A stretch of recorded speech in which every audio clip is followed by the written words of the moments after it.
Salut à tous les potes, j'espère que vous allez bien, que vous êtes en forme, que vous avez passé une bonne soirée. J'imagine que pour les Parisiens, elle a été royale. Le Paris Saint-Germain est donc en finale de la Ligue des Champions pour la deuxième fois depuis 2020. Donc un accomplissement de taille parce que c'est vrai que je commence à le voir dans le chat. C'est vrai que quand on rembobine le fil de la saison, quand on repense à ce match contre Gérone qui se termine avec un court mais très précieux succès, quand on imagine aussi le scénario de l'aller contre Arsenal où Paris avait été tellement impuissant, avec notamment Dembouz qui avait été puni parce qu'il était arrivé en retard, donc il était resté à Paris. Tu avais également le match à Munich où même si le Bayern n'était pas un grand Bayern, tu disais que tu avais le sentiment d'être impuissant. Et en plus, Dembouz avait pris aussi carton rouge. Tu as la défaite à la maison contre l'Atlético où pourtant tu avais une farandole d'occasion. Tu as aussi eu ce match contre le PSV Eindhoven où tu as pareil des stats comme 25 à 6 tirs et finalement ça termine sur un partout. Mais voilà, le football est fait que cette phase de groupe, enfin cette phase de championnat a été un véritable marathon et que même si tu as peut-être trébuché sur un caillou, tu t'es fait une petite crampe dès le 5e kilomètre, bah voilà, l'important c'est à quel point tu es en forme quand tu arrives à l'arrivée et même si on n'est pas encore à la fin du marathon, le PSG entrevoit plutôt bien ce sprint final. C'est fou, c'est dingue, c'est une équipe du PSG qu'on n'attendait peut-être pas à ce niveau de maturité, ce niveau de prouesse et de résultats. Mais franchement, chapeau à eux, parce que j'ai envie de le dire, on a souligné à quel point c'est une équipe qui avait bien progressé depuis décembre. Le déclic, le match contre Manchester City, le fait de passer Liverpool, qui était la meilleure équipe d'Europe presque, quasiment on était unanime. Alors c'est vrai qu'on se disait c'est peut-être le Barça, c'est peut-être le PSG, peut-être Liverpool. Au final, c'est Paris qui était sorti vainqueur de cet affrontement dantesque. Et puis ensuite, il y avait évidemment beaucoup de matchs comme Aston Villa, comme Arsenal, où Paris était peut-être plus ou moins favori, même si Arsenal peut-être moins que Aston Villa, mais au final c'est une superbe victoire pour le collectif. J'ai adoré ce PSG qui est une machine offensive parce qu'ils ont des talents individuels et collectifs pour marquer sur plein de situations. Quand tu vois l'apport de Nuno Mendes et d'Hakimi, c'est une équipe qui a appris à bien défendre, c'est une équipe qui a appris aussi à souffrir. Il y a beaucoup de paramètres qui me font dire que ce PSG là, je l'avais dit, je crois que c'était bon, ils menaient 2-0 à Aston Villa, puis ils ont pris une petite tempête, mais pour moi, c'est la meilleure version QSI que j'ai pu voir du PSG depuis 13 ans. Et c'est aussi l'aboutissement, encore une fois, d'une formule, d'un projet. On a décrété quelque chose de la part de Luis Campos et Luis Enrique. Plus trop de stars vertigineuses, mais plutôt un projet basé sur le collectif, pas à pas. On va plutôt prendre des jeunes avec évidemment une puissance financière qui te permet d'aller chercher du João Neves pour 60 millions, du Pacho pour 40, du Doué pour 50, du Gvara pour 70. Par contre, tu ne te trompes plus sur le profil de joueur, la personnalité et l'apport individuel et collectif. Et finalement, moi-même, je trouvais que ce chemin pris par le PSG était bon. Par contre, de là à aller voir aussi performant et arriver en finale de Ligue des Champions dès cette première année sans Mbappé et la deuxième avec Luis Enrique à bord, évidemment c'est juste chapeau, c'est une magnifique victoire, que de bonnes initiatives qui ont été prises et maintenant il reste la dernière étape, ce fameux match contre l'Inter avec ce qui va être, je pense, le round final, parce qu'en plus, l'Inter, on sait à quel point c'est une équipe difficile à manœuvrer. Donc, franchement, on verra ce que ça donne. Hein. Mais cette finale, elle est hyper intéressante parce que en vrai, la bataille tactique entre Luis Enrique et Inzaghi, l'attaque à deux, Thuram Lautaro pour gêner Pacho Marquinhos, Dumfries et ses percées, le contrôle du milieu de terrain, Neves, Ruiz Vitinha contre Barella, Çalhanoğlu, Mkhitaryan. Il y a l'apport des bancs aussi. Franchement, ce match, moi j'ai trop hâte d'y être. Et puis c'est dans un petit moment encore, hein, parce qu'il y a quasiment un peu plus de 3 semaines. Donc on va prendre le temps. On va prendre le temps de digérer ça, de revenir sur ce match, de parler aussi d'Arsenal, parce que c'est vrai que c'est une petite déception. Alors qu'Arsenal ne se qualifie pas en Ligue des Champions en finale et tombe sur un PSG plus fort, pourquoi pas. Mais surtout, c'est que sur 180 minutes, ils sont passés à côté de l'événement. Ils sont passés à côté de l'événement, donc ça, c'est ce qui restera une frustration, je pense, pour ces Gunners-là. Après, circonstances atténuantes, on sait qu'ils ont une infirmerie bien remplie, pleine, que voilà, ça pénalise quand même, mais dans un autre sens, on a quand même vu beaucoup de limites à cette équipe. Des joueurs qui n'ont pas pris leurs responsabilités, qui n'ont pas été, encore une fois, je me répète, à la hauteur de l'événement. Après, je pense qu'il y a beaucoup de gens qui vont tomber sur Arteta, qui vont assassiner Odegaard, Saka et tout.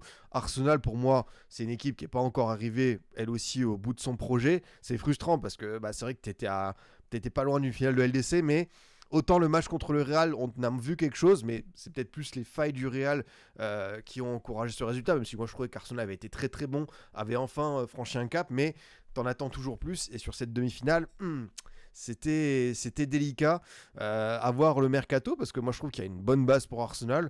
Faut pas tout jeter, parce que c'est souvent, vous savez, les moments un peu règlement de compte. T'es éliminé en demi, t'as pas remporté de PL, t'as pas remporté de coupe, tu t'es arrêté en demi, donc c'est encore une saison blanche pour Arsenal, mais j'insiste, ils ont encore la capacité de progresser, d'aller faire de bien meilleures choses à l'avenir. Alors évidemment, c'est vrai que ça a commencé un petit peu je vais pas dire à devenir un running gag, l'APL, mais bon, ils vont sans doute encore se faire chambrer pas mal de temps. La Ligue des Champions, ouais, quand ils sont revenus, ils ont fait d'abord quart.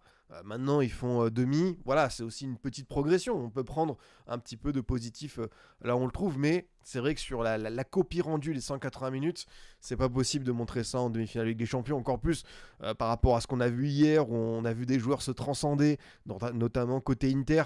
Je sais pas, mais j'ai l'impression que les mecs d'Arsenal sont un peu passés à côté d'un truc. Je pense qu'ils en rejoueront, mais t'es jamais sûr de rejouer une demi-finale de LDC pour certains joueurs de cet effectif cette saison. Donc écoute, on verra ce que ça donne.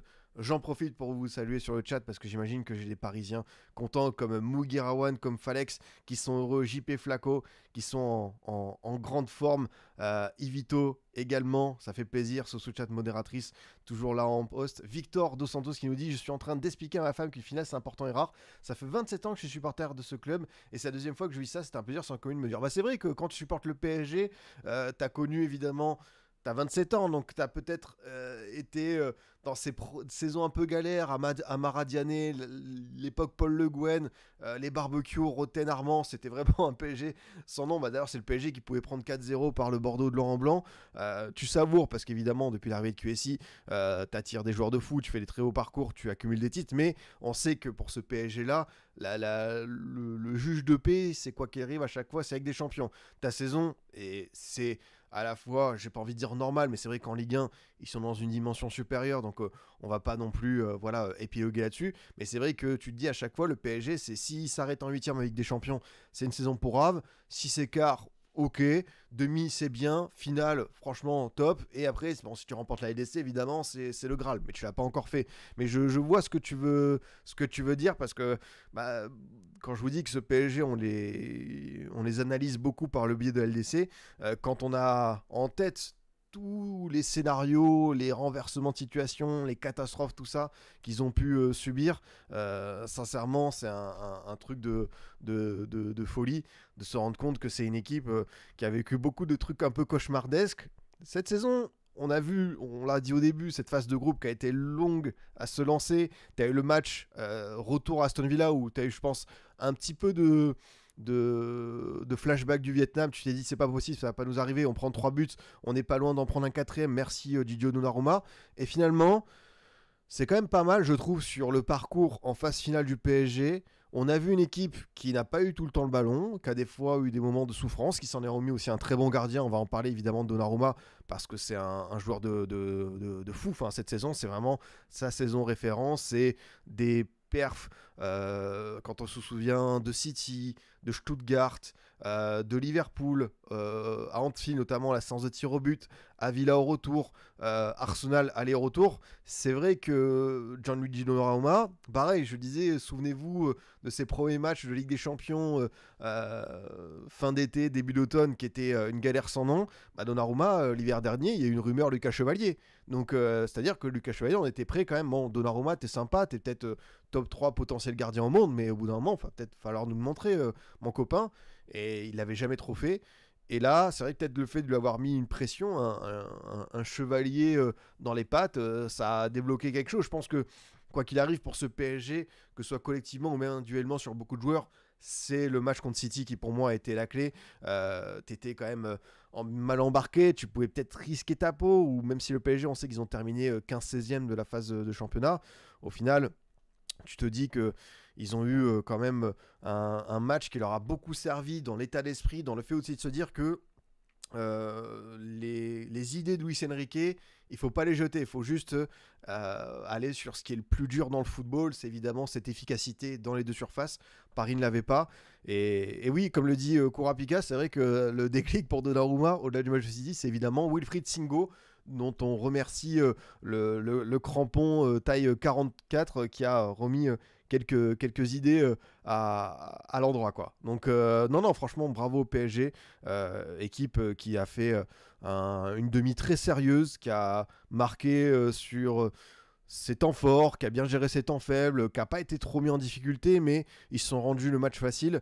Et c'est vrai que même si ce soir, je pense qu'il y a des choses à redire sur la perf de Nuno Mendes, sur Marquinhos, sur Vitinha qui a été un petit peu en difficulté, même, on va dire, la gentillesse de certains attaquants comme Doué Barcola, au global, tu te dis que c'est un PSG qui avait quand même une marge de manœuvre, une marge de progression aussi par rapport à ses performances individuelles que je viens de citer, mais sinon, tu as aussi des joueurs qui ont envoyé du très lourd ce soir, hein. Le match de João Neves, franchement, je vous le dis, si tu pars sur un projet où tu arrêtes les stars mais tu décides de miser sur des jeunes à fort potentiel, tu sais qu'en mettant des montants entre 40 et 70 millions, normalement tu te trompes pas. Et c'est vrai que João Neves, on a tous compris qu'à Benfica l'an dernier, c'était une vraie révélation, c'était comme on dit une pépite.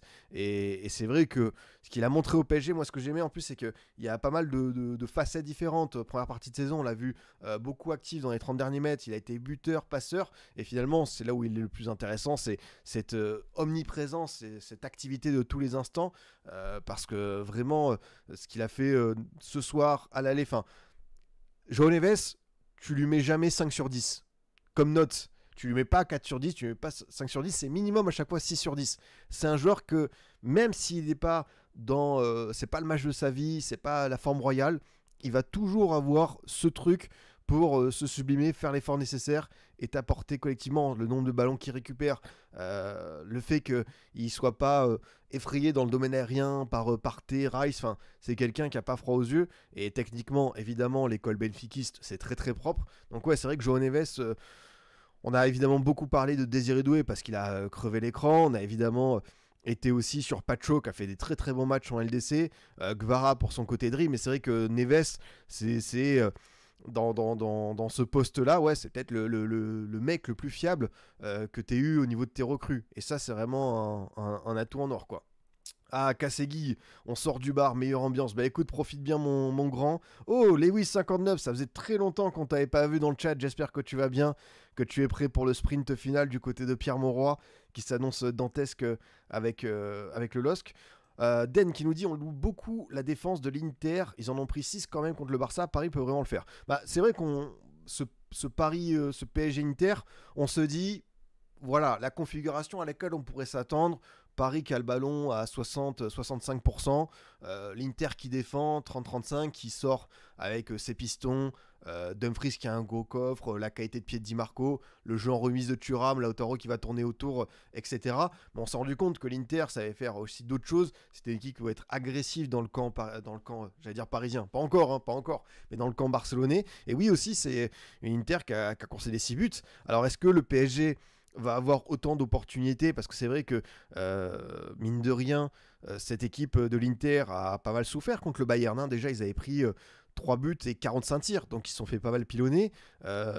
Sommer il fait 13 arrêts entre les deux demi, mais il en prend quand même 6. Il y a énormément de choses. Après c'est vrai que en face, tu as une attaque qui est assez dingue avec notamment Lamine Yamal. Est-ce que les attaquants parisiens vont pouvoir faire aussi bien, notamment qu'un Yamal? Ça, faut encore le démontrer. Mais moi, je pense qu'ils pourront leur poser des soucis, que la défense de l'Inter a ses failles, mais que c'est un Inter qui est assez complet pour te poser des soucis dans toutes les parties du terrain. Donc, il ne faudra pas non plus s'attendre à un match, comme je vous l'ai dit, un petit peu d'attentisme de la part de l'Inter, Paris qui fait tourner le ballon. Après, je dis ça, mais comme on se l'est dit hier après le Barça Inter, n'oubliez jamais que les matchs de Ligue des Champions, c'est des atmosphères, c'est des rencontres spéciales au niveau de l'enjeu, de l'appréhension.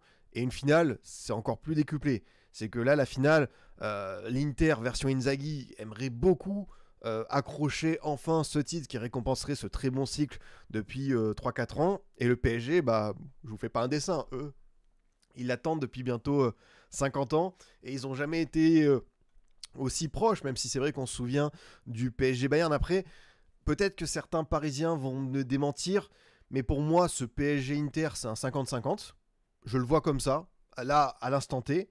Et le PSG Bayern de 2020, c'était plutôt avantage Bayern pour moi. Parce que le Bayern avait marqué les esprits, évidemment, avec ce fameux match contre le Barça. Tu avais aussi eu la demi-finale contre Lyon qui a été bien gérée, mais surtout le 8-2 et l'équipe de flics qui tournait très très bien, qui avait pris le sextuplé. Enfin, pour moi, vraiment, même si Paris avait ses atouts, Neymar qui était en mission et tout, moi je voyais un avantage Bayern. Là, pour le coup, c'est un 50-50. Et justement, je vais vous solliciter sur le chat. Qui, selon vous, est favori qui gagne cette finale entre le PSG et l'Inter? Ça va être intéressant d'avoir votre avis, votre pouls. Là, autant vous dire, même moi, je me suis posé la question. Franchement, c'est tellement 50-50. L'Inter est favori et tout. En fait, ça peut basculer sur tellement de choses parce que Paris a le talent individuel pour battre n'importe qui et marquer des buts dans des positions folles. Ce soir encore, il y a une frappe de Gvara qui va sur le poteau. Il y a 2-3 situations qui peuvent très très bien tourner. Mais l'Inter, on a vu que finalement, contre ce Barça, ils étaient capables de faire de très bonnes choses de manière excellente. Alors, tout à l'heure, c'est vrai que j'ai parlé de cette attaque barcelonaise. C'est peut-être aussi la défense barcelonaise qui a rendu le match un peu plus facile pour l'Inter à marquer autant de buts, même si on a vu qu'ils avaient une grosse réussite. Mais c'est vrai que ça va être assez épique. 31 mai, Munich, 21h. Avec bien sûr, on l'a dit, hein, c'est un scénario qui rappelle d'autres choses pour une équipe française.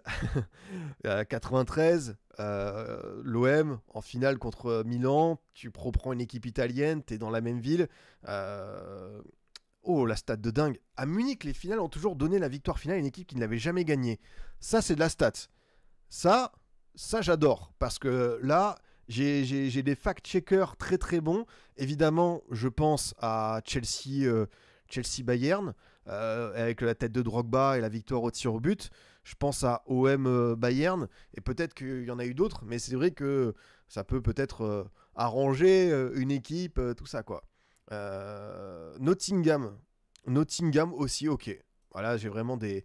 Alors là, voilà, je suis à la moitié du sondage, je suis sur un pur 50-50. Vraiment, je pense qu'on est dans le vrai en se disant ça, parce que, encore une fois, je vous le dis, on peut faire 100 fois dans notre tête le scénario, imaginer des choses, des joueurs qui peuvent se révéler, se sublimer, une bataille tactique qui peut être remportée par l'un ou par l'autre, parce que le niveau des deux équipes, si on parle juste du 11 d'un point de vue collectif, c'est le très très haut du panier, mais encore une fois, une finale, c'est tellement à part, c'est un truc, même nous, hein, on l'a vu sur pas mal de scénarios, que c'était difficile à imaginer.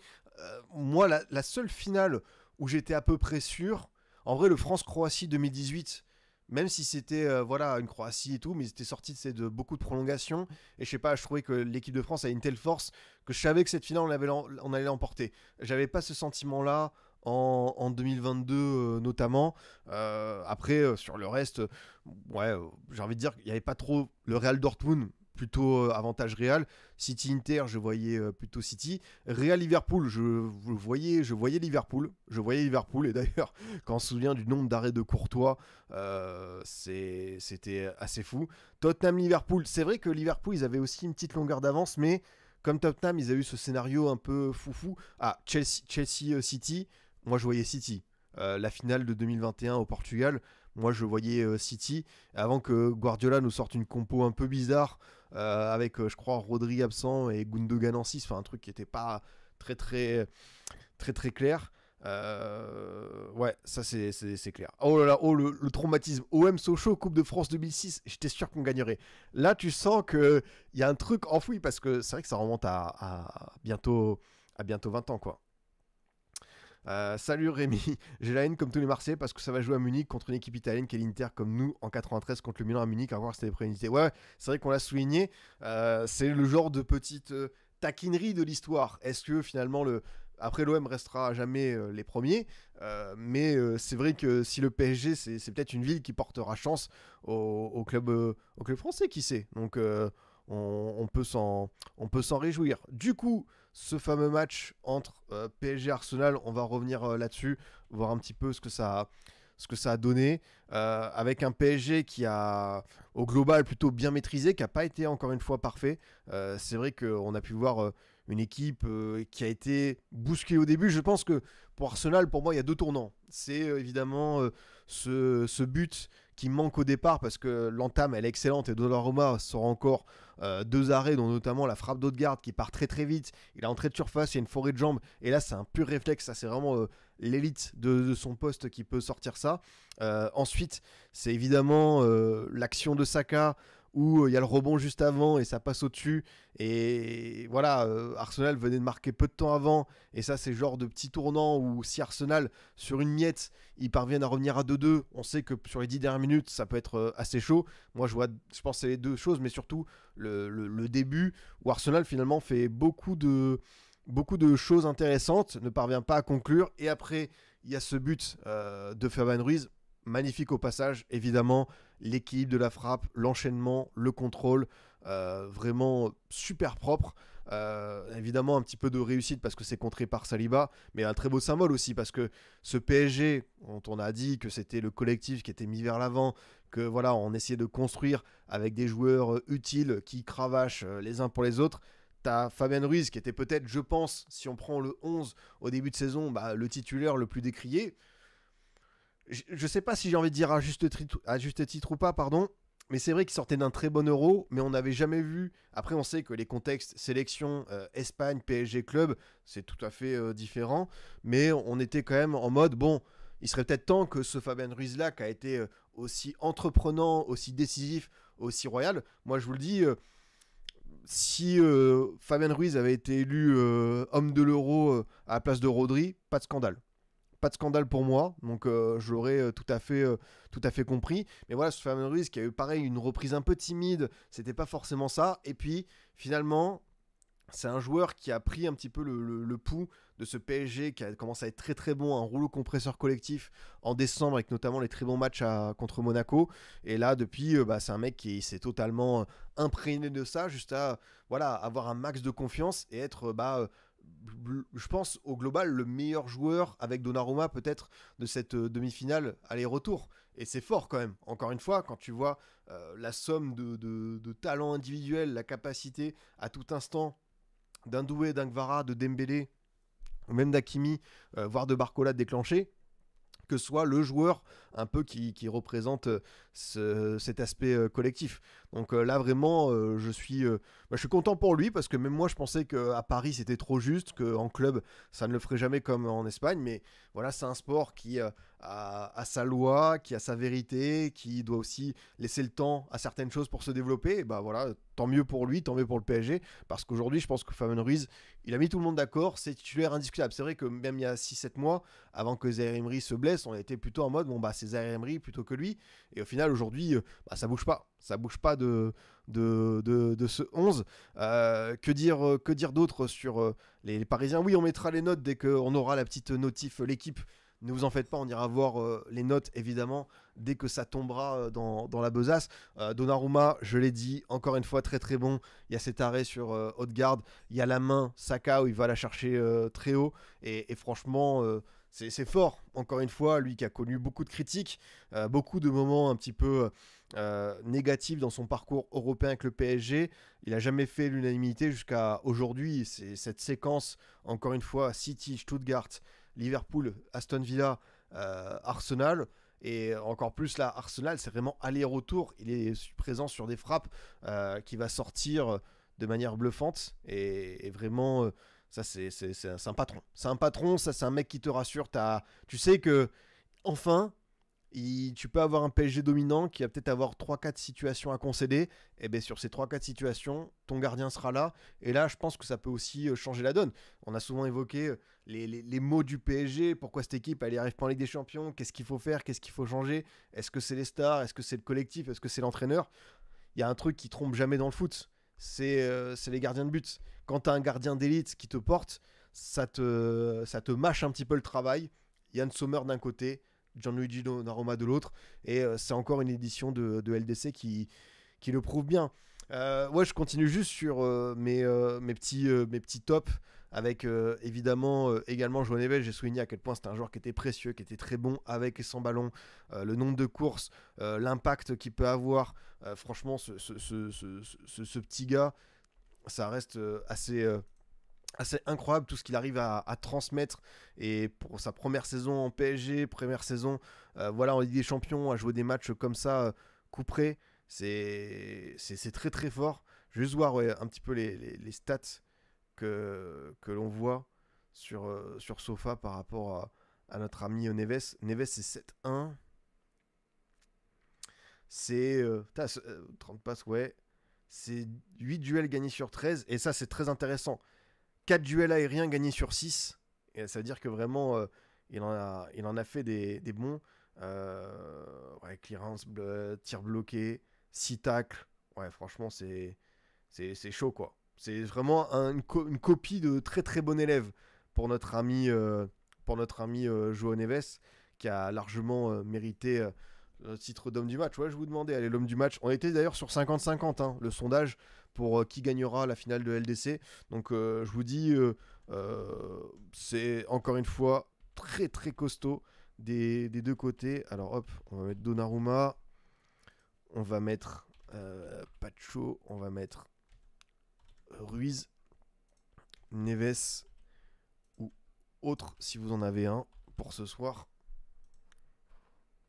Ouais, Hakimi très très bon. Hakimi il a fait peur. Bah, on va commencer à parler peut-être des aspects. C'est vrai, le PSG est en finale de Ligue des Champions, mais on va quand même parler de quelques aspects négatifs. C'est pour vous dire, encore une fois j'insiste, que cette équipe a une vraie marge de progression et qu'on peut en attendre toujours plus de ces joueurs, de ce groupe, mais la finalité c'est que même en étant imparfait, même en ayant ces failles, ces joueurs qui sont peut-être un petit peu moins bien d'un match à l'autre, le PSG a quand même atteint son but, et ça c'est très fort, et ça souligne aussi je pense la jeunesse de ce PSG, parce que là on est sur 24,2 de moyenne d'âge. Arsenal en face c'est 25, c'est pas plus gros, mais l'Inter par exemple c'est quasiment 30 ans. Donc on aura, je ne sais pas si en finale de LDC, on a déjà eu un écart d'âge aussi important entre deux équipes. Parce qu'on a parlé beaucoup de l'aspect un petit peu, voilà, coïncidence, la finale à Munich, du fait que ce stade, enfin, ça portait chance, enfin, cette ville plutôt portait chance, parce que l'Allianz Arena n'a pas été construite voilà, dans les années 50-60, mais un peu plus tard.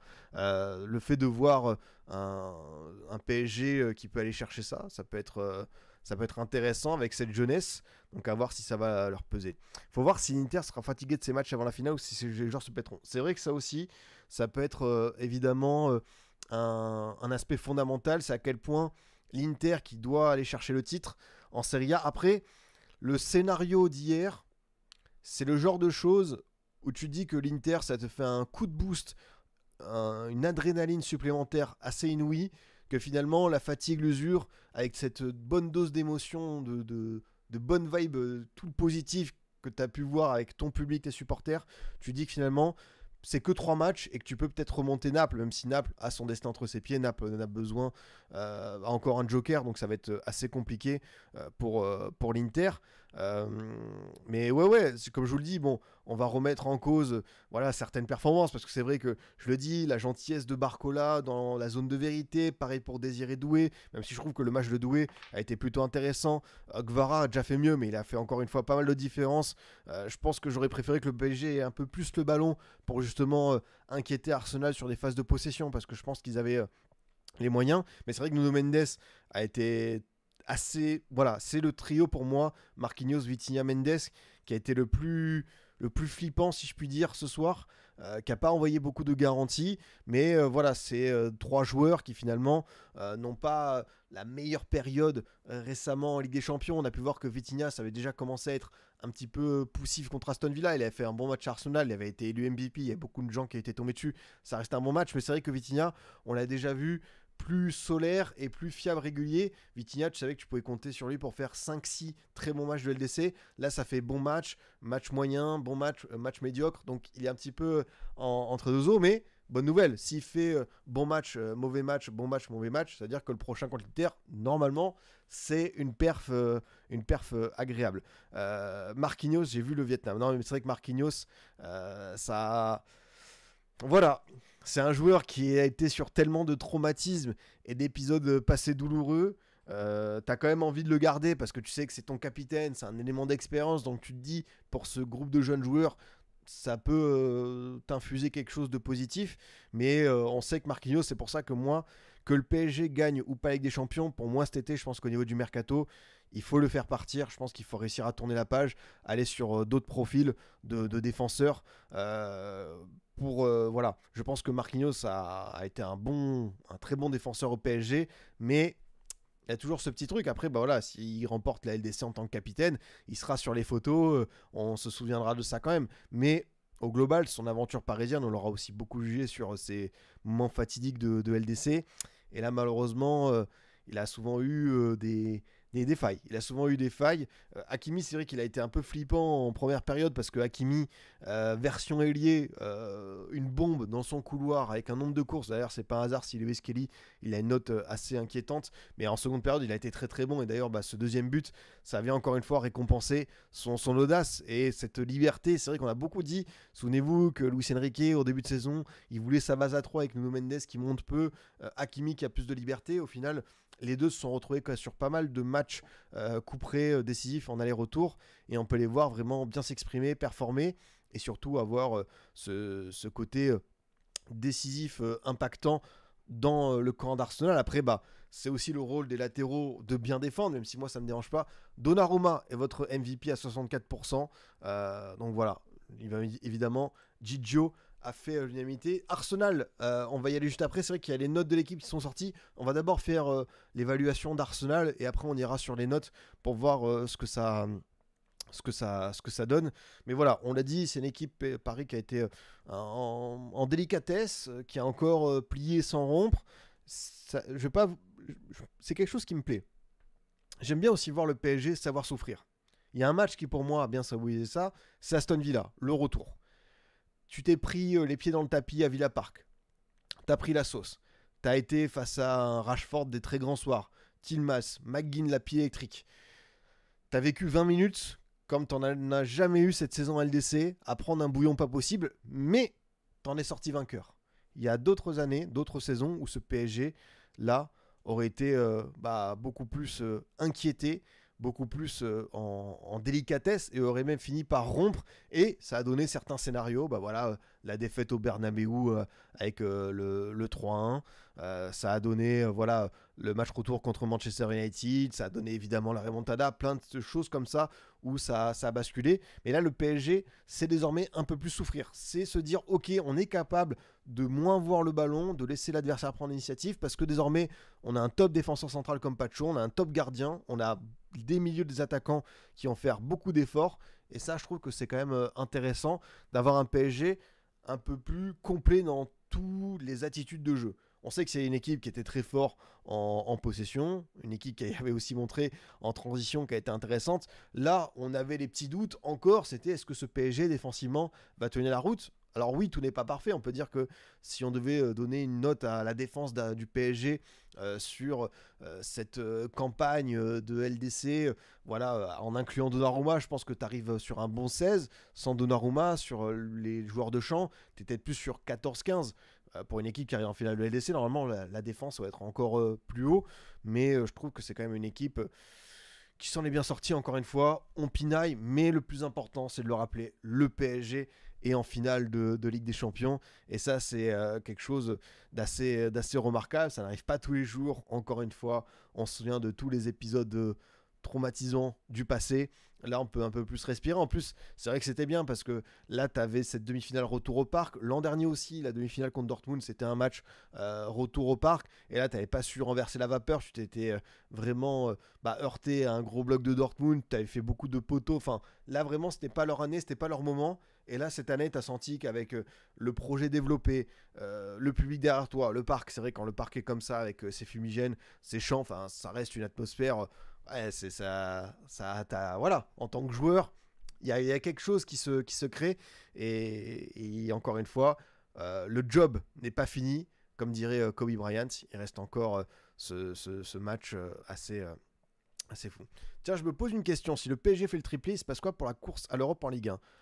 Alors attends, si le PSG gagne la LDC, place supplémentaire en Ligue 1. On va essayer de répondre direct. Alors, la question se pose. Ce n'est pas ce que prévoit l'UEFA. Dans ce cas de figure qui devrait se produire encore cette saison, le PSG, Arsenal et le Barça ont assuré leur place en C1, pas encore l'Inter. Le billet pour la phase de poule est finalement attribué à un club devant disputer le tour de barrage de la voie des champions. Le mieux classé au ranking UEFA. En l'état actuel des choses, il devrait ainsi revenir à Bodo Glimt, sacré champion de Norvège et désormais 42e au classement UEFA. Alors écoutez, ça, c'est pas pour me déplaire. Le PSG qui envoie de bons petits hipsters de Norvège, Bodo Glimt, directement à LDC, surtout que c'est un club qui a tellement cravaché pour s'offrir leur première participation à LDC. Donc ça, écoutez, moi, je suis pas contre. Ça me fait bien sourire. Donc ça, c'est évidemment intéressant de voir ce cas de figure. Côté Arsenal, évidemment, on va commencer à parler un petit peu des Gunners avant d'aller voir les notes de l'équipe. Je vous l'ai dit, il y a des choses à redire. Évidemment, c'est une grosse déception, c'est un rendez-vous manqué, c'est une équipe, et même, je le dirais, à l'aller aussi, je n'oublie pas, un stade, l'Emirates, qui n'a pas été à la hauteur de l'événement, des stars, des individualités qui sont passées à côté, Saka, Odegaard, Saliba aussi, qui n'a pas envoyé tout le temps des signaux hyper rassurants. On sait qu'il y a une infirmerie qui est assez pleine. Hein. Là, le banc ce soir, bon, c'est vrai que tu ne fais pas rentrer Nwaneri, ça aurait pu être une gâchette, même si ça reste un très jeune joueur. Ouais, t'as Magalhaes, t'as tes deux numéros 9, parce que les deux numéros 9, là, ils auraient changé quelque chose. Là aussi, j'insiste, une des qualités du PSG depuis l'arrivée de Luis Enrique et de son staff, c'est l'infirmerie. Souvenez-vous, avant, justement, quand on arrivait sur ces périodes de printemps, ces matchs décisifs, oppressants de Ligue des Champions, 8e quart, et que la liste du PSG à l'infirmerie, que tu avais des croix rouges sur Verratti, sur Draxler, sur Maxwell, sur Kipembe, que sais-je, sur plein de joueurs, et que finalement tu devais des fois bricoler pour ces matchs qui sont tellement complets. Là aujourd'hui, l'infirmerie du PSG, c'est juste Kipembe qui a toujours autant de galères à revenir et à enchaîner. Mais sinon, le PSG, c'est vraiment... tous les feux sont en vert parce que d'un point de vue physique, et je pense que c'est aussi ça le détail des grands clubs, quand tu cherches comment atteindre ton apogée, comment aller chercher ces petits degrés de différence, c'est aussi une infirmerie, comment résoudre certains soucis, et ça pour moi c'est pas le fruit du hasard. Alors peut-être que oui, certaines années ils ont eu un manque de chance, que ça leur a plombé et tout, mais si ton staff médical a réussi à résorber ça, pour moi c'est pas hasard. C'est aussi que je pense que ça va travailler très très bien en interne d'un point de vue médical. Et peut-être qu'à Arsenal, ça va être une des clés pour compenser justement le fait de ne pas avoir toutes ses forces vives pour un sprint final et en PL et en LDC. Mais oui, cet Arsenal-là, il nous frustre parce que je trouvais encore une fois que le match contre le Real, ça avait été un déclic. Alors on sait que le Real avait tous ses soucis, que collectivement, Arsenal était largement supérieur. Individuellement, évidemment, il y avait plus que débat. Même le Real, on sait qu'au niveau des talents individuels, c'est largement supérieur. Mais le collectif, on a bien senti qu'Arsenal était plus rodé. Mais là, c'est plus l'inverse, je pense, qui a été un souci pour Arsenal. C'est que le collectif pouvait être rodé, même si les matchs n'ont pas été dingos. Enfin, on a vu pas mal de choses. Voilà, les touches longues de Partey, le fait que Arsenal joue des coups francs aux 50 mètres comme si c'était des coups francs à dernière minute, presque dès la 48e minute. Enfin, vraiment, c'est une stratégie un petit peu étrange qui interpelle de toujours s'en remettre au coup de pied arrêté pour avoir cet antidote. Et finalement, ils l'ont pas trouvé. Et comme je vous le disais, c'est une équipe qui a des joueurs hyper intéressants, mais c'est dans ce genre de match où tu demandes justement à avoir l'excellence, pouvoir un petit peu te révéler au grand jour. On connaît la qualité d'un Odegaard. On sait que Saka fait de très très belles choses en PL. On sait que Martinez peut avoir un éclair à tout instant, que Declan Rice est l'un des meilleurs à son poste, que Partey a fait un très bon match contre le Real. Mais tous, ils sont passés à côté, je trouve, de leur sujet. Ils n'ont pas été en mesure de gêner le PSG, de se bousculer eux-mêmes. Ils sont des fois un petit peu cachés. Odegaard, j'ai pas aimé son match aller, j'ai pas aimé aussi son match retour. C'est à lui vraiment par rapport à son rôle de capitaine, son positionnement sur le terrain, le fait qu'on l'ait déjà vu faire 2022-2023, il a été monstrueux même l'an dernier. Et c'est vrai que cette blessure, j'ai l'impression qu'il a un petit peu du mal à revenir et d'assumer finalement le rang qui est le sien. Mais Arsenal, ouais, on restera sur notre fin. Je vous le dis, ils vont se faire détruire parce que Arsenal, là, ça va les chambrer par rapport au fait qu'ils n'aient toujours pas gagné l'APL depuis 20 ans, qu'on est une équipe qui ne réussit pas aussi à gagner de Ligue des Champions. Donc voilà, là, ils vont prendre des tirs de tous les côtés, de Chelsea, de Tottenham, de Liverpool, de United, de City. Ça va être un peu un enfer, mais vous savez qu'ici, on essaye d'être le stream, le débrief de la raison. Évidemment, il faut nuancer. Oui, Arsenal est passé à côté de ce rendez-vous XXL. Oui, c'est ça. En plus, en fait, ils vont se faire chambrer par Tottenham United, qui eux doivent s'en remettre à une Europa League pour sauver leur saison parce que c'est Qatar. Mais après, c'est pour moi cette espèce de trash talking, tant que c'est fait avec un petit peu de dans la bonne humeur, sans que ce soit trop virulent, agressif, insultant. Moi, je me dis que, tu vois, moi, ça me dérange pas. Il y a des vannes, il y a des tweets qui, sans doute, vont me faire sourire. Quand je vous le dis ici, on essaie d'être dans la nuance. Ok, Arsenal, ça l'a pas fait, mais je suis persuadé qu'Arteta, que ce groupe-là, ça reviendra. Qu'il faut, par contre, pas faire d'erreur sur le mercato comme l'hiver dernier. Moi, je suis désolé, mais je ne comprends pas qu'Arsenal n'ait pas été en mesure de prendre au moins un attaquant. Et encore une fois, je ne parle pas d'aller chercher un Gyökeres, un Osimhen en cours de saison, mais ne serait-ce qu'un Mateusz Cunha. Mateusz Cunha, il n'aurait pas fait tâche dans cet Arsenal. Il n'aurait pas fait tâche en Première Ligue, il n'aurait pas fait tâche en Ligue des Champions. Donc si tu veux aller chercher ces trophées qui te manquent, parce que tu es dans un bon cycle depuis voilà, 3-4 ans, tu es quand même une équipe qui compte en PL et en Europe. Bah là, le mercato, on sait qu'il y a l'ancien directeur sportif de l'Atlético qui est arrivé, Berta. Là, franchement, cet été, je suis très curieux de voir ce qui va se passer. Parce qu'il y a des postes à renforcer, il y a des postes à accompagner au niveau de la profondeur de banc, et il y a des gros titulaires. Et ils ont toujours l'impact stat sur leur budget. En vrai, je crois que le coût de l'Emirates a quand même été on va dire résorbé depuis pas mal de temps. Ils ont quand même pu envoyer des sommes assez conséquentes, hein. Ils ont mis 120 millions sur Rice. Il y a des joueurs comme Calafiori qui a coûté 50. Donc tu vois, c'est une équipe, ils savent envoyer quand il faut. Ouais, j'ai du mal à comprendre ceux qui tombent sur Lewis Kelly. Il faut rappeler qu'à la base, c'est un milieu de terrain. Et dans leur sortie là, il était bon. Certes, il a du mal à défendre face à Hakimi, mais c'est pas son rôle en même temps. Je suis là pour dépanner. Oui, Lewis Kelly, c'est aussi l'apprentissage d'un jeune joueur. Lewis Kelly, on le voit, on le découvre depuis 5 mois, mais il est devenu titulaire indiscutable à Arsenal en décembre. C'est très très jeune. Lewis Kelly, c'est 2006. C'est 18-19 ans. On n'oublie pas que c'est sa première saison en pro, qu'il y a 6-7 mois, il était avec les U21, enfin, il était dans la rotation, mais il était plutôt destiné à être titulaire des U21 d'Arsenal. Donc, ça reste encore une fois un joueur à développer. Et je trouve ça intéressant de la part d'Arsenal de toujours miser sur sa formation. On a vu Lewis Kelly, on a entreaperçu Noneri, on verra plus tard Max Doman, qui a l'air d'être un talent formidable. Mais voilà, faut pas précipiter les choses. Je pense que Arsenal peut avoir le bon mélange recrue, joueur d'expérience, jeune de l'académie, le coach qui est là pour ça, mais niveau stratégie, je trouve qu'ils sont un petit peu caricaturés avec, vous savez, ces coups de pied arrêtés, les gros plans sur Nicolas Jauvert, tenter que des touches longues, des coups francs aux 50 mètres, comme si c'était le coup franc de la dernière chance. Moi, de la part d'Arsenal, j'attendais plus dans le jeu, et c'est là où j'ai été un petit peu frustré. Oui, Nicolas Pepe, il y a 3 ans, c'est dur. Toi, tu vois plus Isaac Arsenal-Liverpool. Alors, quoi qu'il arrive, pour les deux, ce serait une excellente nouvelle. Après, c'est vrai que en fait, Isaac, il est compatible avec tout, mais c'est vrai que s'il va à Liverpool, dans cette équipe qui tourne déjà très très bien, où tu t'es dit que le seul... Après, tu as aussi les latéraux, parce que Robertson est en fin de parcours, et Alexander Arnold va être transféré, enfin va partir libre au Real, donc tu as aussi les latéraux qui sont un poste fondamentaux cet été pour Liverpool. Mais c'est vrai que le 9, si tu parles de l'aspect offensif, c'est toujours ce qui manque un petit peu, et Isaac, il serait tellement slot compatible, mais il est aussi Arteta compatible, il est tout compatible ce gars-là, il est tellement fort que franchement j'ai hâte de voir s'il y a un club qui va craquer qui va craquer son PEL cet été pour aller chercher l'attaquant suédois, parce que là, c'est pas des petites sommes qu'il va falloir envoyer, quoi. Donc, Arsenal, je reste sur ma faim. C'est un match qui fera parler. Il y a des joueurs qui m'ont déçu. À eux de se rattraper, de se relancer dans un an, quoi. Pipi, on s'est mis en émotion de sortir Arsenal en demi ou Liverpool en huitième.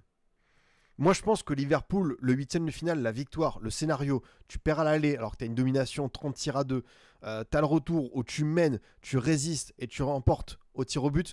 Pour moi, même si c'est qu'un huitième de finale, Liverpool, c'est très haut. C'est comme pour nous, tout à l'heure j'ai parlé de la Coupe du Monde 2018, je sais pas si c'est un parallèle avec le PSG, mais c'est comme le France-Argentine. France-Argentine, niveau émotion, c'est pareil. C'est un climax absolu, alors que c'est qu'un huitième de finale. Donc ouais, je mets devant ce match de Liverpool, qui a aussi servi à cette équipe pour bien avancer.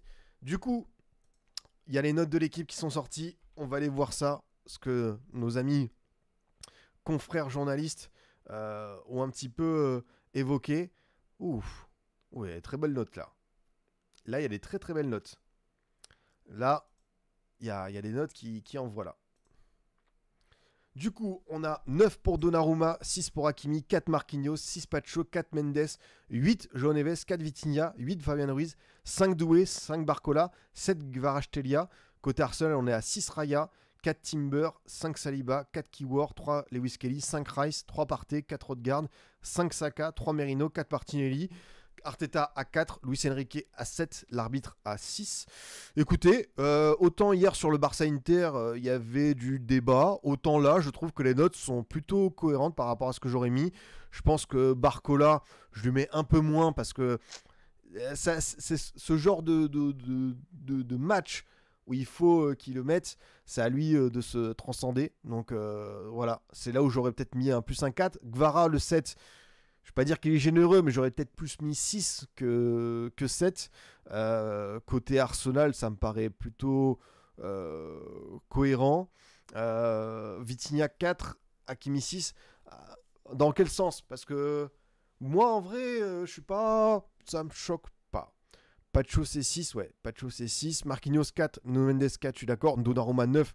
C'est une note d'un très très haut niveau. Franchement, en même temps, c'est vrai que l'exploit devant Odegaard et la frappe envolée de Saka, c'est 2 arrêts déterminants.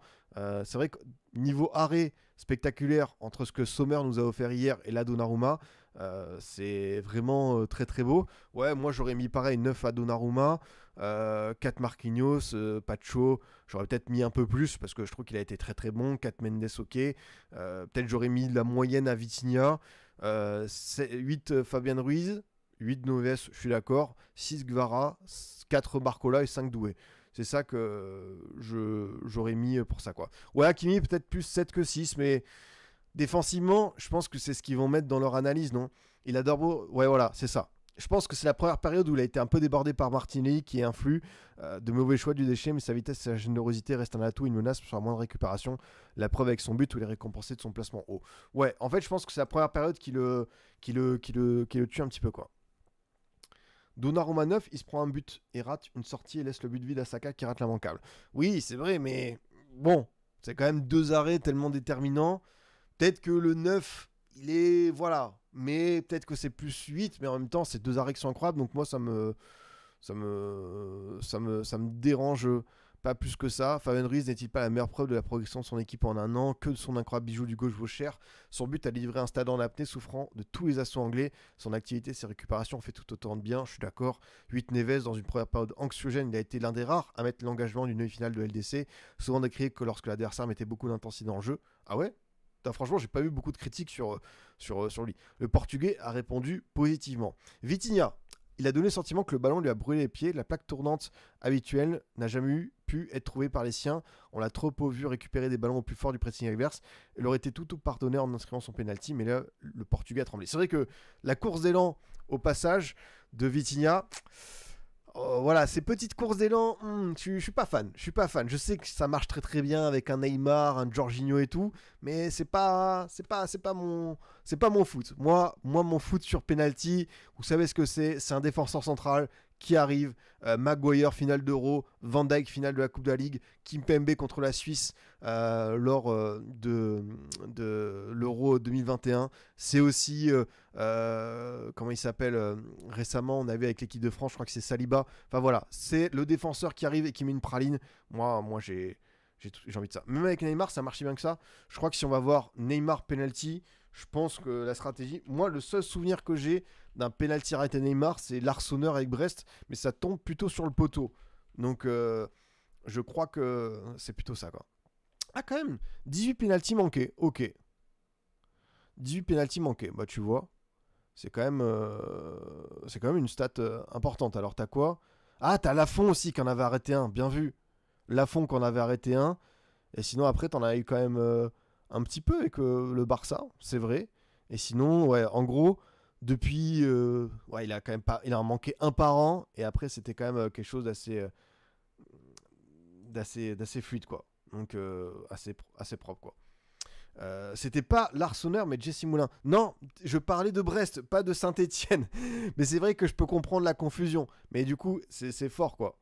Tu vois, je parle bien. Ah non, c'est Ruffier. Putain, Ruffier, t'es encore à Saint-Etienne en 2020.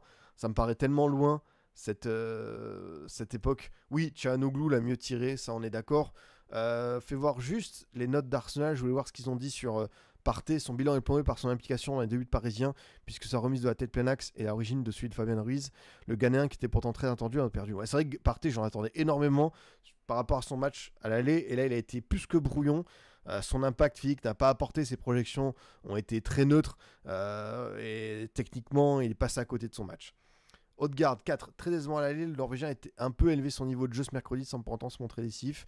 Même s'il a été proche, c'est vrai qu'on dit de marquer, et même si un de ses coups francs a de nouveau forcé à l'intérieur du pied, dans l'ensemble, c'est très insuffisant pour un joueur de son rang. Ça, je suis tout à fait d'accord. Arteta, on a le sentiment qu'il avait un plan A et pas de plan B, incapable de s'adapter à l'ouverture du score du PSG.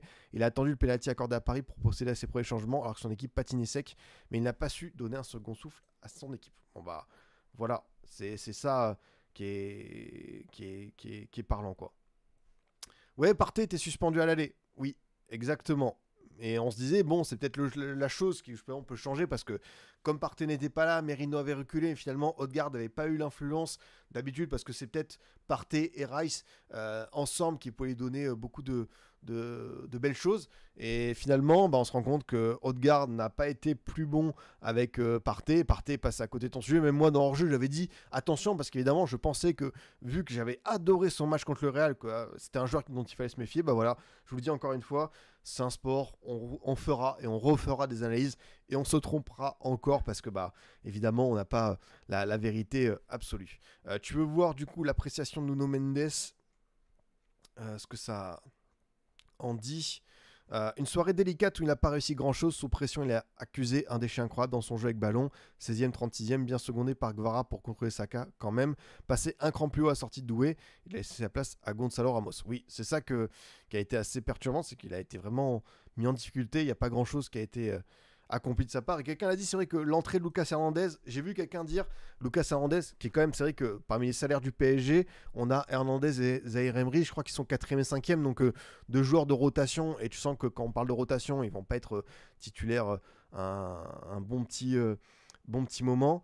T'as quand même le sentiment que Lucas Hernandez, la dernière blessure des croisés, c'est celle dont il se remettra pas. Il a déjà réussi à revenir à 2 reprises, mais là c'est celle de trop. Donc Lucas Hernandez, voilà, s'il y a un contrat du côté de comment ça s'appelle, Ali Tifak ou Al-Ali, ça peut être le cas. Allez, on va terminer avec le commentaire de Merino parce qu'apparemment il est rigolo. Hop, Merino. Aucun tir cadré, 11 ballons perdus, seulement 19% de duels remportés. L'Espagnol a souffert tout au long de la rencontre, privilégiant trop le décrochage, alors qu'il aurait mieux fait de rester près du but pour reprendre les nombreux centres de Saka en fin de première période. Et également l'auteur d'un décalage complètement raté pour Martinelli à un moment où Arsenal poussait. C'est vrai que il a peut-être plus évolué comme 4e milieu que attaquant de pointe, et Arsenal n'avait pas besoin de ça. Et pourtant, je le redis, Merino, il a quand même dépanné, plus que de raison, et avec un bon ratio. Et là, c'est peut-être le match de trop parce que autant contre le Real, il avait marqué. Là, c'est peut-être la fin des illusions en mode tu peux pas remporter la Ligue des Champions avec Merino faux neuf. C'est pas possible. C'est pour ça, encore une fois, j'insiste. Arsenal aurait dû aller chercher un Cunha cet hiver pour au moins avoir un backup solide et avoir un mec qui a le poste et qui peut t'apporter. Je te dis pas que Cunha il aurait mis un doublé contre le PSG, il aurait éteint tous les espoirs et tout, mais je pense que quoi qu'il arrive, il aurait fait mieux que Merino, où là tu sens que le niveau, enfin, c'est pas pour lui. Enfin, au bout d'un moment, tu peux pas aller plus haut que ça, quoi. Merci beaucoup Ultra Peko pour le petit prime. Merci beaucoup. Du coup les amis, c'est vrai que on va avoir comme finale ce PSG Inter à Munich. Ça va être assez intéressant de voir ce scénario, un petit peu ce qu'on va pouvoir voir comme rencontre, parce que ça s'annonce hyper intéressant. On n'a pas eu beaucoup de PSG Inter en plus, parce que là je vois c'est vrai un match amical. C'est vrai qu'aussi c'est bien d'avoir, c'est ce qu'on aime en Ligue des Champions. On dit qu'on a beaucoup de matchs avec des scénarios qui se répètent. On a évidemment des affiches qu'on revoit beaucoup, les City Real, comment ça s'appelle, les qu'est-ce qu'on a eu beaucoup aussi, Barça PSG, c'est vrai qu'on l'a eu un petit peu, mais c'était pas non plus hyper abusé. Bayern PSG, on l'a pas mal eu. Bayern City, euh, Liverpool PSG, on en a eu aussi. Donc c'est vrai que je suis content d'avoir un peu cette finale inédite, et puis je pense que c'est le genre d'affiche qu'on ne pouvait pas prévoir trop au début, parce qu'évidemment en début de saison tu as le Real vainqueur de l'LDC avec Mbappé qui arrive. Tu te dis que c'est candidat légitime à sa propre succession. Tu as le City qui était quand même une top équipe, encore avec Guardiola. Tu avais Liverpool, tu dis que c'est toujours les genres d'équipe dont il faut se méfier. Tu as le Bayern, tu as le PSG, tu as le Barça et tout. Non, ça va être très très bien. Ça va être très très bien. Et puis cet Inter qui avait déjà fait la finale de Ligue des Champions il y a comment ça s'appelle, il y a 2 ans, ils s'étaient pas passé loin, parce que même si City était supérieur, City avait souffert, on se souvient des occasions de Lukaku. Là ils ont l'occasion de prendre leur revanche sur l'histoire, sur eux-mêmes.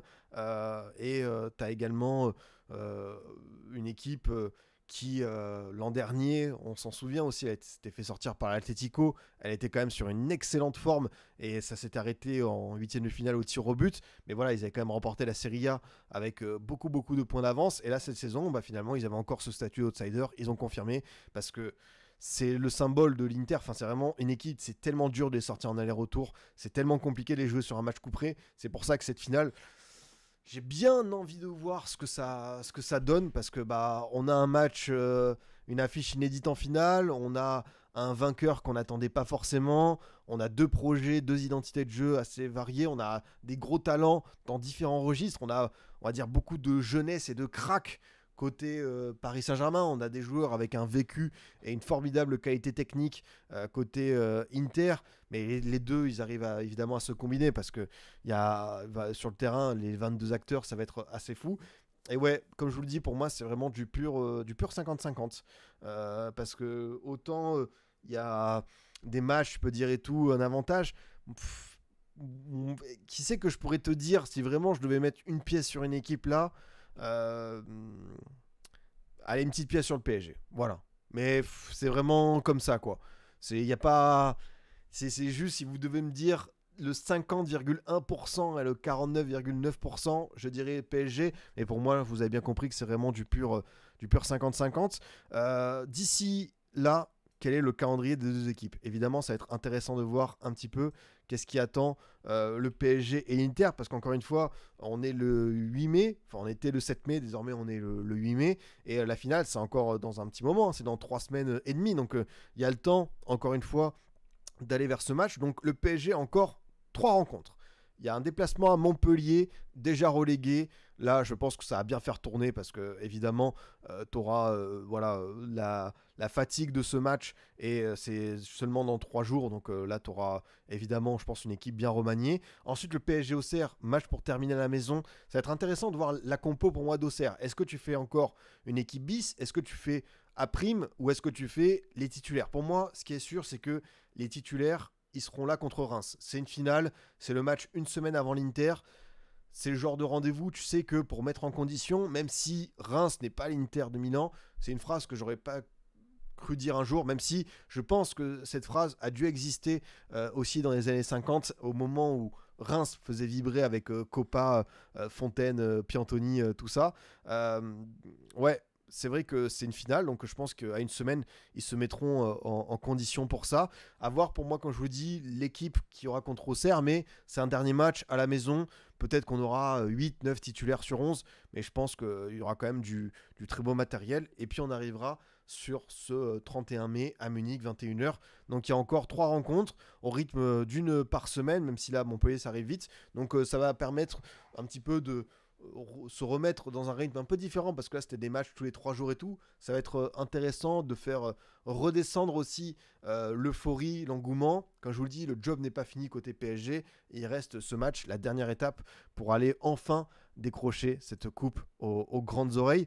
Côté Inter, on l'a déjà vu hier, parce qu'évidemment, l'Inter est un enjeu qui est encore plus fondamental. L'Inter essaye de récupérer la première place à Naples. L'Inter a perdu son fauteuil de leader et tenant du titre, mais ils sont pris les pieds dans le tapis parce qu'ils ont traversé une très mauvaise période, avec notamment défaite contre la Roma, défaite contre Bologne. Et du coup, leur avance a fondu comme neige au soleil. Ils ont fait un succès contre l'AS Vérone, entre les deux matchs du Barça. Ils ont le Torino qui arrive, ils ont la réception à la Lazio, ils vont à Com. Des matchs qui sont pas simples, parce que la Lazio joue sa place en Coupe d'Europe. Le Com de Cesc Fabregas fait une très belle saison pour un promu. Torino, ceux qui suivent la Serie A, vous savez que c'est jamais une équipe facile à négocier. Donc c'est vrai que l'Inter a plus d'enjeux d'ici voilà, ce match-là, mais on sait qu'il y aura le temps de la Serie A, puis il y aura le temps de la finale de la LDC. Je ne sais pas si ça peut avoir une influence, mais l'Inter aura un jour de récupération en moins, quand même, hein, on peut le noter, avec un match le dimanche contre Com. Le PSG jouera contre Auxerre, enfin contre Reims, du coup, sa finale de Coupe de France la veille. Donc voilà, si on veut chercher des petits détails peut-être positifs pour encourager les Parisiens, on remet le calendrier de Naples pour ceux qui voudraient voir si l'Inter a une chance d'être champion. Et c'est vrai que si tu es champion, peut-être que tu peux avoir une certaine euphorie pour ce match-là. Du coup, on a réception du Genoa, déplacement à Parme, réception de Cagliari. C'est quand même un calendrier qui est plus facile. Moi, je vous le redis, c'est Parme qui m'inquiète un petit peu pour les Napolitains, parce que Parme a battu la Juve, Parme a accroché la Fiorentina. Parme est une équipe qui s'est posé des soucis au gros. Donc, si Naples devait avoir un match un petit peu tendu, c'est là. Mais normalement, voilà, on connaît la capacité d'Antonio Conte à se sublimer dès la première saison, dès qu'il arrive. Et là, ce serait quand même un très beau succès. Donc, à voir ça. Ah, la Serie A n'a pas encore confirmé la date des matchs. Ok, merci pour l'information. Pas de fake news ici. Donc, on verra ce que ça donne. J'ai vu quelqu'un qui voulait qu'on fasse un petit quiz pour terminer sur joueurs passés par le PSG et l'Inter. Quiz, est-ce que ça existe ou pas? T'as l'OM et le PSG, l'Inter et la Ligue 1. Bon, écoute, on peut se faire un petit sporcle comme ça pour terminer, tranquille. On va se faire ça. Tu sais quoi? On va se faire ça tranquillement. Je commence et après j'irai piocher les réponses dans le chat. On fait ça? Allez.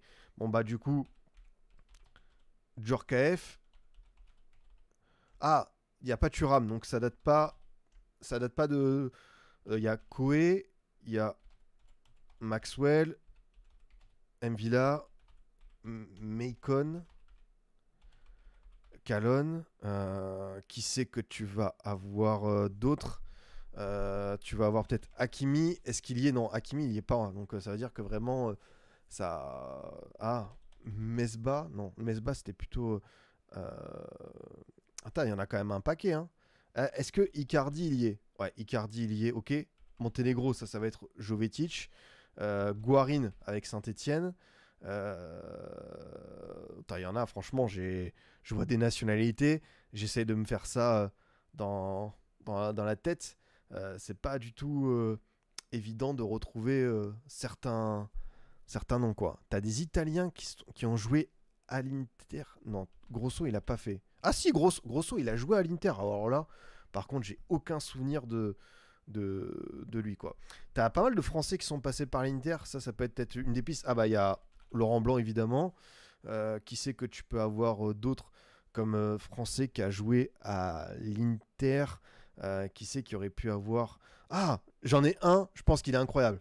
C'est Schneider, évidemment, avec Nice et Pays-Bas. Ensuite, qui c'est que tu peux avoir? Le belge, par exemple. J'ai pas... Ah, l'allemand, je sais, ça va être Birov. Notamment, normalement, Birov. Attends. Normalement, Birov, pour moi, c'était bon dans mon esprit. Hop. Ah, il a pas joué là-bas. Oh là là, j'ai dit n'importe quoi. Désolé pour l'erreur. En fait, je cherche ces Italiens qui ont pu jouer à l'Inter. Ah, j'en ai un. Bobo Vieri avec Monaco. Est-ce qu'il n'y a pas eu un Di Vaio? Non. Saviola, non. Bon, après, j'irai voir vos petites réponses pour m'aider. Hop, ça dit quoi? Ah, Vieira. Vieira, bien vu, les gars. Balotelli, bien sûr. C'est vrai qu'aussi, on a tendance à l'oublier. Les deux Algériens qui ont pu jouer là-bas. Ah, non. Non, pas Yebda. Qui c'est qui aurait pu y avoir quand même? Là, j'avoue que je sèche un petit peu.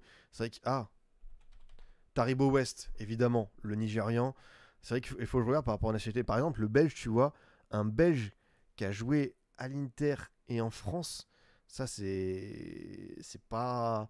Là, comme ça vient pas. Hein. Et le Portugais, pareil. Est-ce que t'as pas un Hugo Almeida? Est-ce que t'as pas un mec un peu obscur comme ça? Non. Slovénie. Ah, non.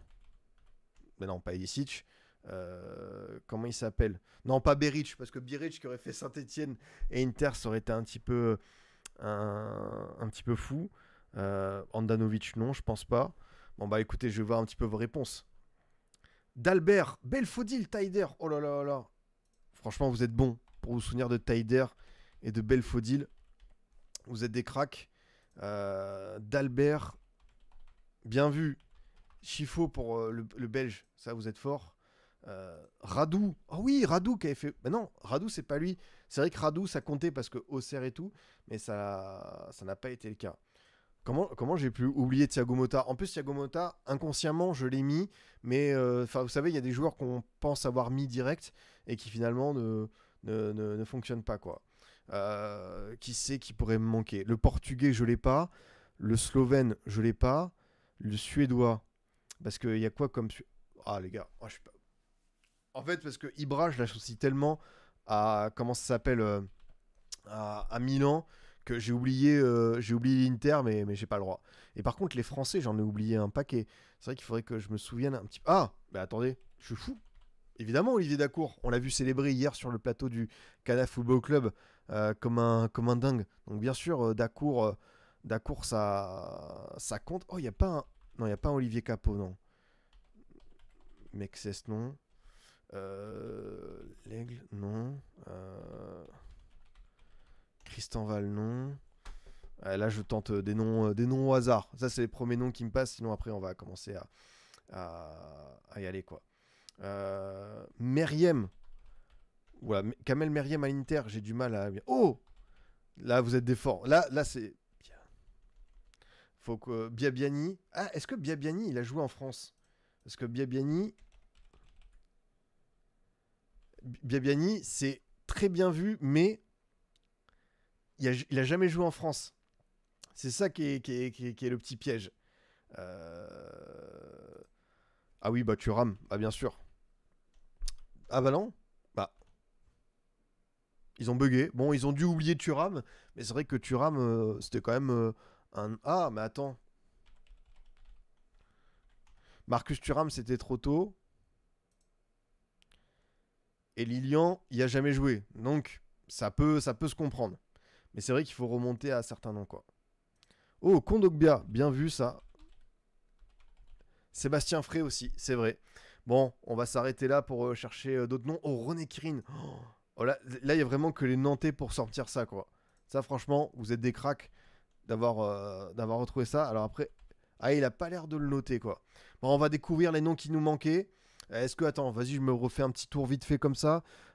Qui c'est qui pourrait manquer à l'appel? Perisic, non. Même les Ivoiriens, là, comme ça, je les ai pas trop en tête. C'est vrai qu'en fait, ils ont eu tellement de joueurs qu'il faudrait se souvenir de tout. Et là, pour le coup, même le portugais, je l'ai pas. Le slovène, je l'ai pas. Le roumain, on n'a pas réussi à le trouver parce que, ouais, un mec comme Kivu, Moldova, non, je pense pas. Allez, on va arrêter sur ce.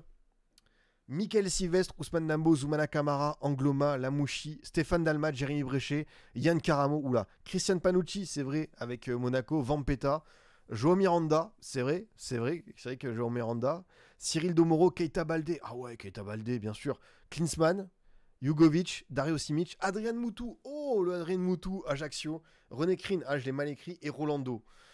Aïe, aïe, aïe. Bien vu, bien vu, bien vu.